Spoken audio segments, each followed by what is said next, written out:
Khalifah pertama, Abu Bakar Siddiq, penentu arah perjalanan umat.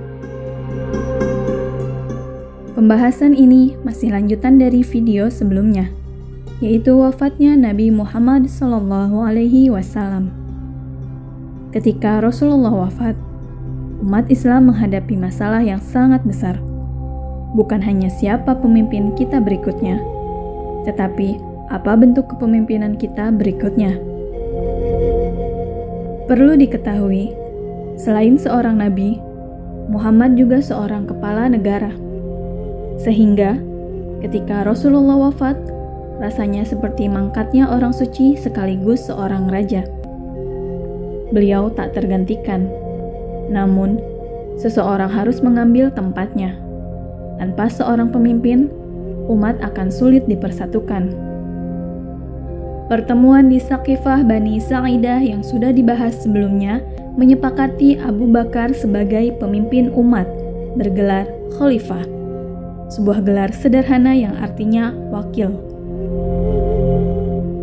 Gelar ini belum ada sebelumnya, sampai Abu Bakar menyandangnya.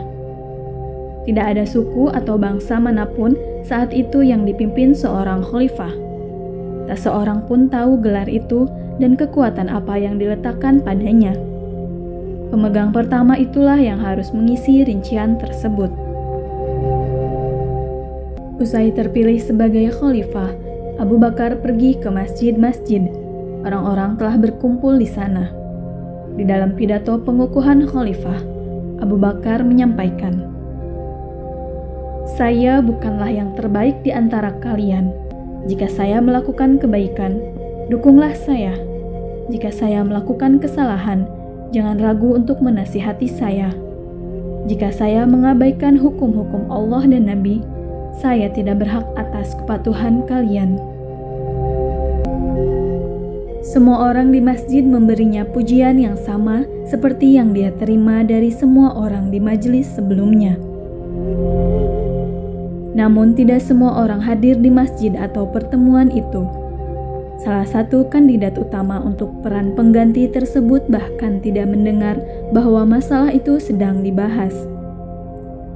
Ali bin Abi Thalib, sepupu Nabi, sedang memandikan jasad Nabi ketika para tetua itu bertemu. Pada saat ia mendengar sesuatu tentang pengangkatan khalifah, keputusan telah dibuat. Dapat kita bayangkan bagaimana perasaan Ali. Dalam bulan-bulan terakhir kehidupan Nabi, Ali mungkin merasa sepertinya dirinya adalah penerus Nabi. Tidak perlu ada pembahasan, karena ia berdiri paling dekat dengan Nabi dalam segala hal. Meski Nabi tidak mempunyai anak yang hidup sampai dewasa, Nabi memiliki beberapa saudara sepupu. Tapi Ali istimewa karena ayahnya Abu Thalib telah mengadopsi Muhammad dan mengangkatnya sebagai anak, yang pada dasarnya membuat Ali dan Muhammad bersaudara. Tapi Ali hampir 30 tahun lebih muda dari Nabi, dan dalam budaya kesukuan Arab, seorang kakak yang jauh lebih tua memiliki status hampir seperti ayah bagi saudara kandungnya. Bahkan dalam beberapa peristiwa pembunuhan Nabi, adalah Ali yang berkontribusi besar untuk menyelamatkan Nabi. Dalam perang tanding 1 lawan 1, Nabi selalu menunjuk Ali sebagai perwakilan umat Muslim. Semua hal yang disebutkan itu mencirikan Ali sebagai seseorang yang istimewa. Akan tetapi, sisihkan semua ini dan bayangkan Ali berada di dalam ruangan bersama para perempuan tenggelam dalam kesedihan ketika ia memandikan tubuh Nabi. Kemudian ia mempersiapkan tubuh Nabi untuk dimakamkan. Sementara sekelompok sahabat telah memilih seorang pengganti untuk Muhammad. Bukan hanya melangkahi Ali, tapi bahkan tanpa berkonsultasi dengannya, tanpa memberitahu bahwa pertemuan itu berlangsung. Tentunya, Ali merasa dia pantas mendapatkan pertimbangan yang lebih besar daripada itu. Namun, pada akhirnya Ali mengalah. dia menerima Abu Bakar sebagai khalifah. 6 bulan berlalu. Sebuah krisis baru mengancam kelangsungan hidup Islam.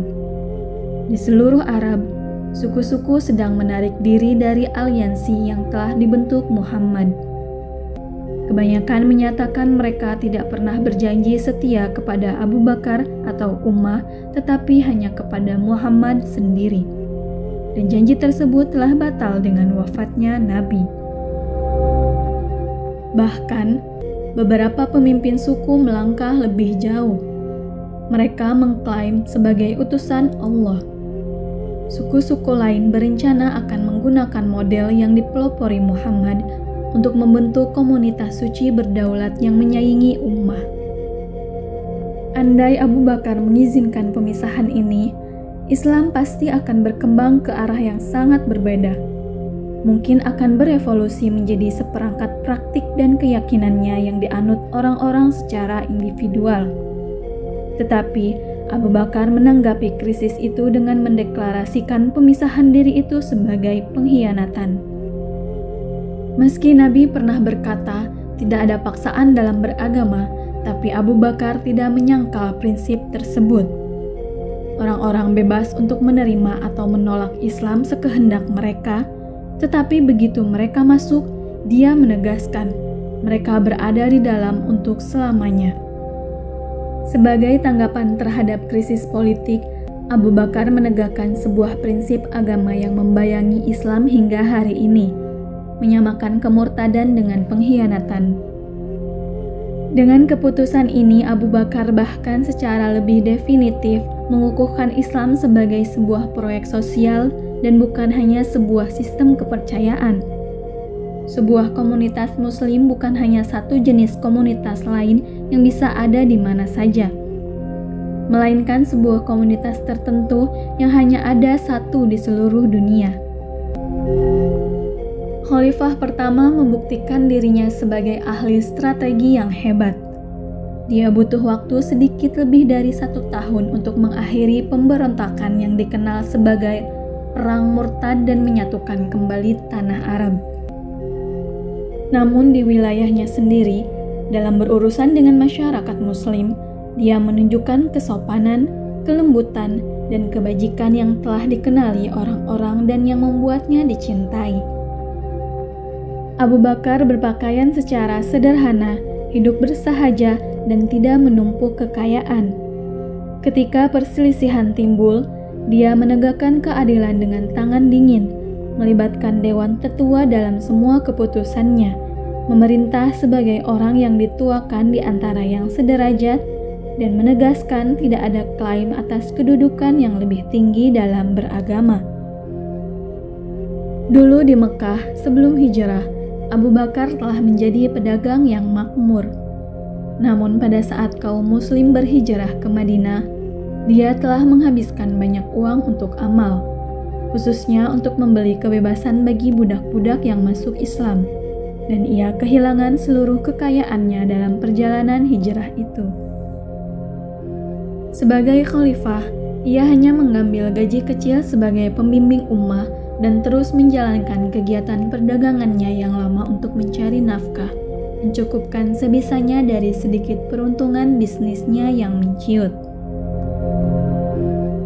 Kadang-kadang dia bahkan memerah sapi tetangganya untuk mendapatkan tambahan uang. Seperti digambarkan dalam cerita-cerita keagamaan tradisi Islam, anak-anak sering berlari menghampirinya tatkala ia melewati jalan-jalan di Madinah, dan ia akan mengelus kepala mereka lalu memberi mereka makanan. Abu Bakar tipe orang yang seperti itu.